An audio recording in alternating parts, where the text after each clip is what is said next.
Hey guys, good morning. Today we're going to go over summer term orphanage, how you do those claims in iStar. If you have not attended a training with us before, you can ask questions in the questions pod. That's going to be in your GoToWebinar menu. If you don't see that little flyout for GoToWebinar that has the options, look for a little orange arrow. If you click on that, it should expand the options and you should see the area to ask questions. In addition, I uploaded the handout for today. It's not very long. The process for summer term orphanage is we don't have as many things that we have to do as for regular terms. So it's not as extensive. So this is, a rather short process compared to regular term orphanage claims. So we will go over how you're going to do those. Those are going to be due November 1st this year. So we still have some time to work on those. Again, if you do have questions as we're going through the session, please ask them. If I don't get to them immediately, it means that maybe it's coming up on another slide. So I will get to all of them. So, all right, let's get started.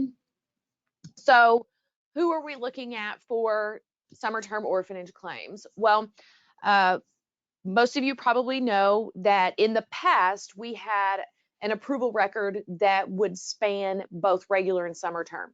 So we don't allow that anymore because those claims are separate. So it made more sense to have an approval for regular term with that claim and then an approval for summer term with this claim. So you're only looking for summer term orphanage records, funds D, E, and F. Majority of you, almost all of you, will not have fund D. We're primarily looking at E and F for summer term. So your E's are your public orphans, your F's are orphans that go to a therapeutic day school. All right. So summer term, fund D, E, and F. When is this due? It's November 1st. Remember, we are talking about last school year. So we will be flipping back and changing to the 23-24 school year for this claim. So be sure that when you are working, that you are in that pink or salmon colored screen and that your school year is 23-24. Fortunately, this is the last requirement for last school year. So I know some of you have been flipping back and doing private facility also. So this should be the last time you have to flip back. So what do you need to do? First of all, you need to identify summer term orphans. So you need to go in and look to see, do you already have students that are coded as funds D, E, or F for summer term? Do the approval records already exist? The next thing you need to look at is, do I have approvals that are missing? Okay, so how do you figure that out? Well, the first place you can look is your youth and care tab. Look to see if there are any students on that list that are showing up that you either don't have a record for, or maybe you had a summer record and they were a different fund code. So that's one place you can look. Another place you want to look is going to be at your regular term orphanage students. If they had a regular term, fund D, E, or F, do you need summer as well? So maybe you need to go look at the IEP, look in your IEP system and see, did they attend summer term and I just don't know. Regardless, you need to add those summer term records. Make sure, again, that when you're doing that add, that you're doing that in the 23-24 school year. Make sure that you are selecting the school year at the top of that approval record, 23-24 first, then adding in the fund D, E, or F.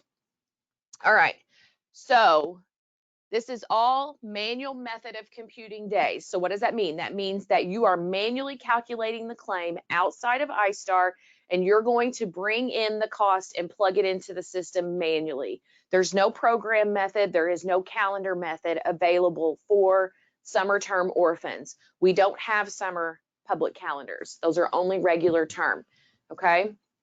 Next, we're going to enter your claim data. We'll do a recheck edits. I'll show you the reports and then how you can get help from us if you need that. All right, so how can you look to see if you already have summer term funds E or F? I'm going to drop the D because we only really have a couple co-ops that have Ds. So I'm just going to talk about E and F now.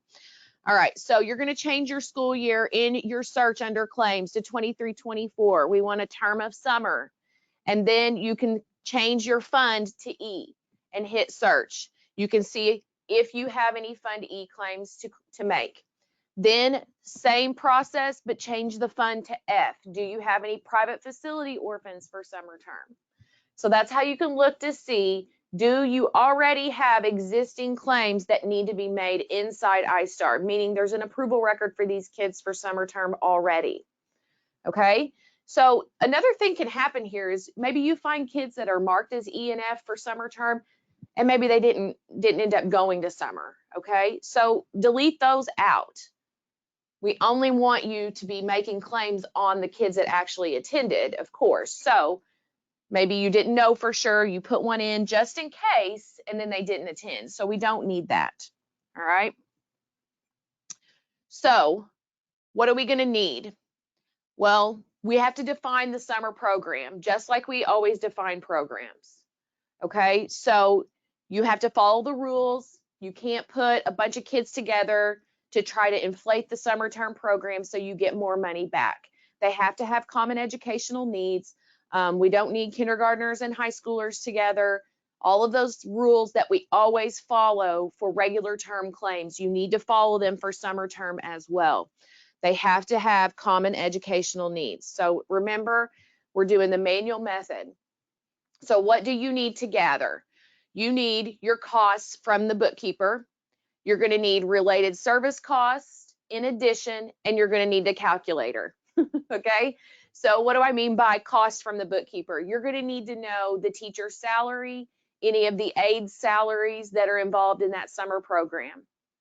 All right, and then if there are related service costs, so if they have, speech or psych or anything during that time, we can calculate those as well if they have OT or PT, but it's all going to be a manual calculation that you are doing for this. All right, so we need the costs, and then after that, we're going to need to know some things about the student, of course. So we're going to make a list. You make a list of all the students that are in the summer program, the teachers that are providing services to these students, okay? And then any supplies and materials that were used in addition to salary costs and things like that. So when we're talking about any of these costs, remember, we can only apply it to the program if it was paid for with local funds. So if you've done this before for regular term, the same rules apply. So if your aides are paid for with grant funds, we can't take that money and add that on as a cost of the program. If it's a portion, then we can take the portion, but we cannot allot, their $18,000 salary. Well, it's not gonna be 18 for summer. Let's say 2,000 for summer. We cannot allot that if it was paid by grants. Okay, so same rules as usual. It has to be local funds that are expended for the summer term program. Okay, so we're making these programs just like we would for regular term. We want, again, a list of the students that are in that summer term program, the teachers that are providing instruction to them, and the supplies to run the program. So what do we do at that point? You're going to add all of the costs together.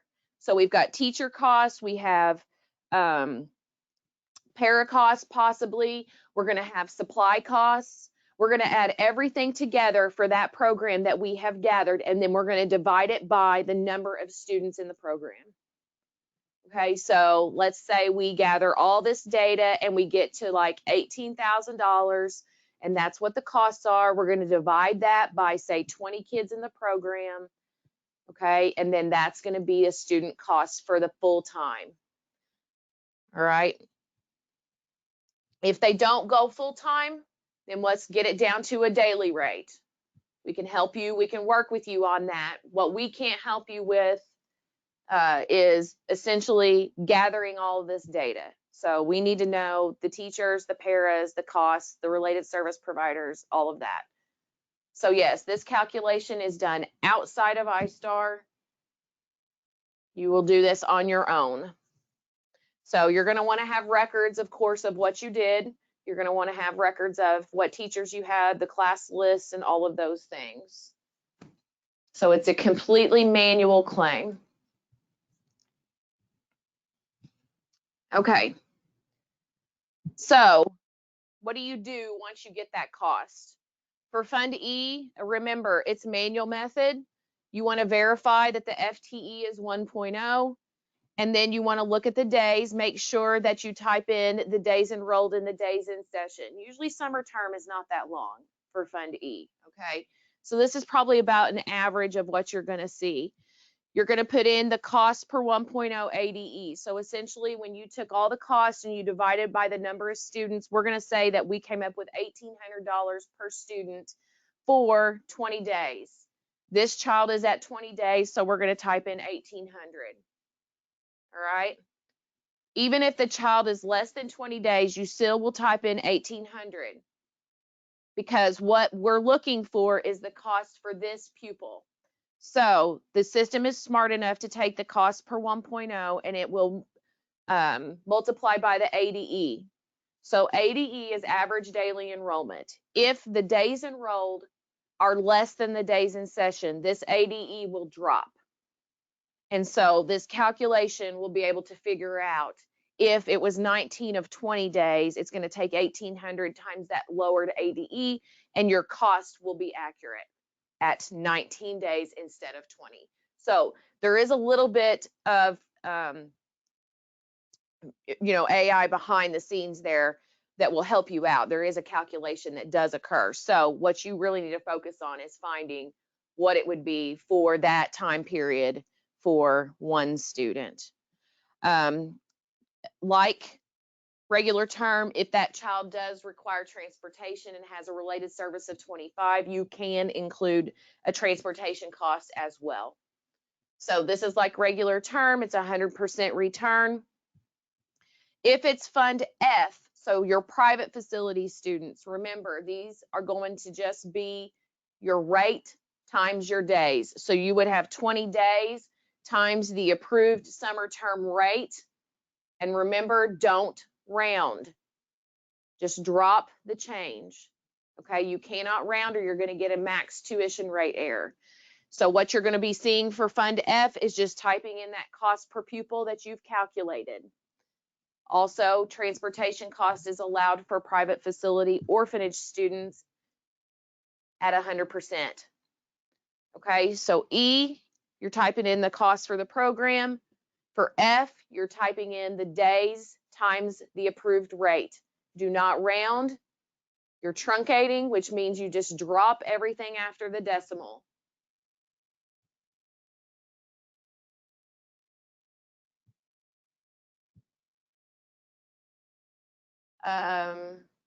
The cost per pupil should not be below 1,800 for all Fund E. No, I didn't say that. I'm not sure what I was saying, but this is just an example of a cost.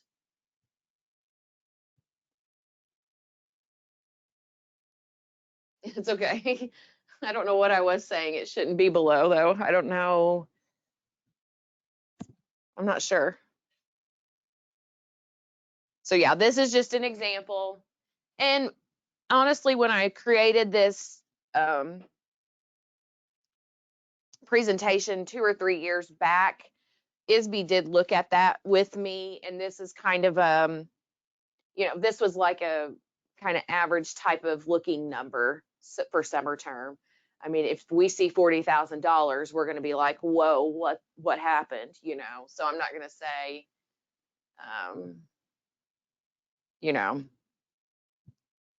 that it should be a lot more than this. Can we claim transportation costs for Fund E? Yes, this is Fund E. And then that's what Fund F will look like at the bottom. Fund F looks the same all the way till we get to the cost section. So this is Fund E, and then this is the cost section for Fund F.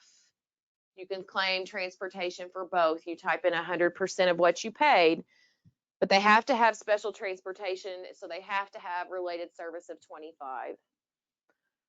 To calculate transportation, you're going to want to look in the student claims manual. It tells you how to get it down to a route cost.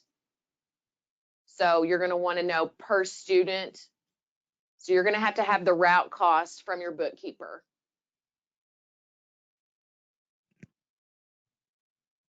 Okay, I had several questions on that, so I'm going to leave it here for just a second to see if you have any others.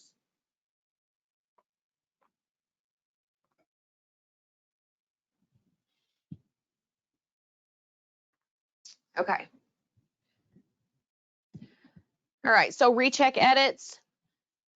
If you don't want to do a recheck on everything in last school year, you can just select, go back to last school year, do summer term. You can do it on E and then do that on F and hit recheck edits. So you're going to do the process twice. It's up to you how you want to do this. If you just want to go back into 23, 24 and hit recheck edits, that's fine as well. I think that it will only recheck summer term E and F. I'm not positive on that. So you know, the doing it separately may not be necessary, but that's just always the way that I've done it, just to be sure that I know that I'm getting all my errors. Now, we will start probably doing a recheck on those automatically. I'm sure ISB will start doing that as we get close to collecting. So you'll know that when you look at your error report, it's going to be up to date. In addition, we will start our our email and call campaign just like we always do. So we're going to be sending out error emails to you. But remember, we cannot give you errors on records that are not in iStar. So missing students is the key. That is what you're going to have to work on that we can't help you with. We don't know if you have students that received summer services and are not in iStar. So again, we can only send you errors on kids that exist in the system. So work on that first. Make sure that you have them added into the system. All right. So this is how you're going to run your error report. You're going to application reports and then student and errors and then student claim errors by resident district and serving school. Remember, you want to change it back to 23-24 and you can run it to a PDF or you can export it out to Excel. Again, we will start sending emails to you as we get closer to time. When the claim is over, you can go in and run a reimbursement report or you can save it somewhere if you want to do that. You do not have to, but this is what will show the results of your claim before it is actually paid. So it'll be under student and reimbursement claims category, and you want student reimbursement funds DEF summer term. Again, you don't have to run it. You don't have to print it. If you want to save it somewhere, that's fine. If you don't need it, that's okay too. I mean, this really shouldn't change. You should be able to come back and run it anytime you want to. Just remember, through this whole process, we have to be changing back to 23-24 school year. Okay. All right. I will take any questions that you guys have. With this claim, you know, I mean, as you can tell, you're pretty much on your own as far as gathering and doing the calculations. So if you need help with that, just let me know. I'm happy to help. It's pretty straightforward. You just add everything up that was a cost and divide it by the kids. But the gathering is going to be harder than the actual calculation is what I would assume. So, but again, if you have questions or need help, please reach out to us. We had not trouble with this last claim, but we had a lot of people that waited till the last minute. So that's hard. And some of them, it didn't fare well for some of them to do that. So just try to get a jump on this if you have time. You know, we've got about a month, but still, we'll start sending emails probably next week or the week after. So we'd like to be in decent shape. And you know, you guys be confident that you've got things ready for November 1st. So again, reach out to us if you have questions. We're happy to help. I will wait a few minutes to see if there's any questions. All right, so with Fund F, we would just put the total cost that we paid for the student to attend the program. Correct. That's correct, as long as it matches the approved rate. So the system's only going to let you put in the approved rate times the number of days and no more. So if for some reason you paid more then it's going to kick it out. You're going to get an error. So let's say that for some reason, let's say it was $100 a day, and for some reason you were charged 110. So if you take $100 and multiply it by the number of days, that's what you need to put in. If you do 110 by the number of days, you're going to get a max tuition rate error, and it's not going to accept it. So it has to match the final approved rate. So how do you find that rate? If you are on the student's approval record, by the private facility name, there's a little details link in blue. It's in parentheses. Click on that and it will show you what the approved summer rate was. It'll show you the days, the max days, and the max daily rate. So you would take those days times the rate, and remember, do not round. Drop the cents. Truncate, not round.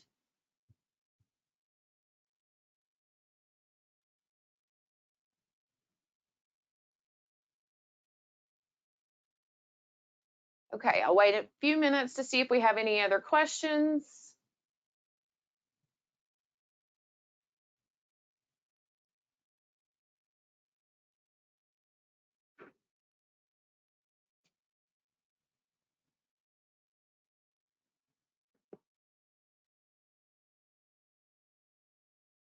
Okay, I don't see, oh, all right, what did you say to refer to for the transportation calculation? On our website, if you go to hbug.k12.il.us, in the middle of the homepage under manuals and guides, you're looking for ISB's reimbursement instructions.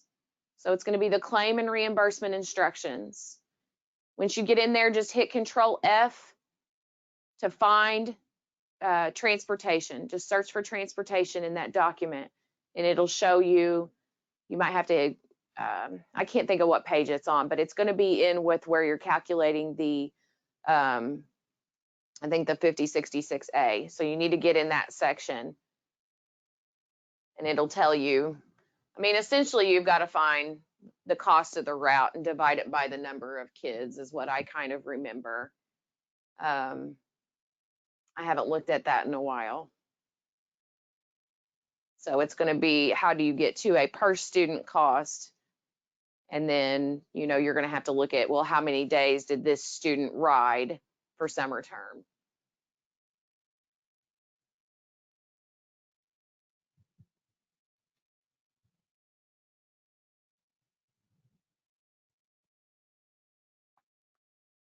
But remember, you're only going to have that transportation field available on the claim if you have related service of 25 on the approval record. So they have to have related service 25 on their IEP for you to be able to do that.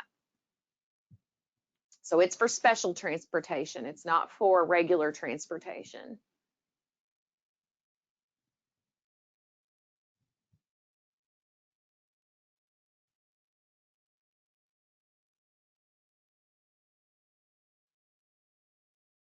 Okay. I don't see anything coming in, so I will let you guys get, and I will see y'all at the next session. Have a wonderful Thursday, and I hope you guys have a nice fall weekend. Bye, guys.